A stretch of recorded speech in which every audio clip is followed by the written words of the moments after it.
गरीब रामू की जिंदगी। एक छोटे से गांव में रामू नाम का एक लड़का रहता था। उसका परिवार बहुत गरीब था। टूटी फूटी झोपड़ी, फटे कपड़े और पेट भर खाना भी मुश्किल से मिलता था। रामू सुबह सूरज निकलने से पहले उठ जाता, खेतों में दिन भर काम करता। शाम तक उसका शरीर थककर चूर हो जाता। लेकिन इतनी मेहनत के बाद भी उसकी जिंदगी में कोई बदलाव नहीं आ रहा था।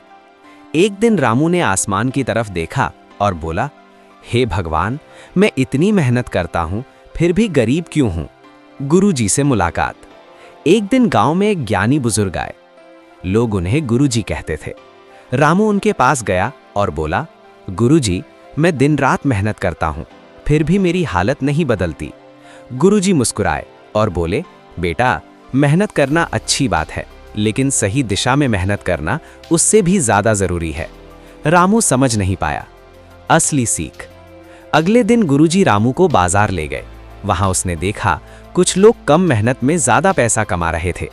कोई सब्जी बेच रहा था, कोई दूध का व्यापार कर रहा था, तो कोई छोटी दुकान चला रहा था। गुरुजी बोले, देख बेटा, ये लोग सिर्फ मेहनत नहीं कर रहे, ये अपनी मेहनत को सही जगह लगा रहे हैं। बदलाव की शुरुआत। रामू ने सोचा, अगर मैं भी अपनी मेहनत को बदल दूं तो? अगले दिन से उसने नई शुरुआत की। खेत में काम करने के साथ साथ वो अपनी उगाई हुई सब्जियां बाजार में बेचने लगा। शुरू में लोग कम खरीदते थे, लेकिन रामू ने हार नहीं मानी। वो रोज बेहतर तरीके से काम करता, लोगों से अच्छे से बात करता और धीरे धीरे उसका काम चलने लगा। मेहनत का फल।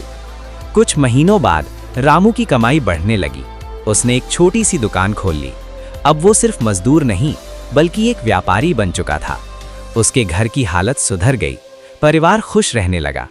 सफलता की कहानी। कुछ सालों बाद रामू गांव का सबसे सफल इंसान बन गया। अब लोग उससे सीख लेने आते थे। एक दिन किसी ने पूछा, रामू, तो इतना अमीर कैसे बन गया? रामू मुस्कुराया और बोला, मैंने सिर्फ मेहनत नहीं की, मैंने सही मेहनत की।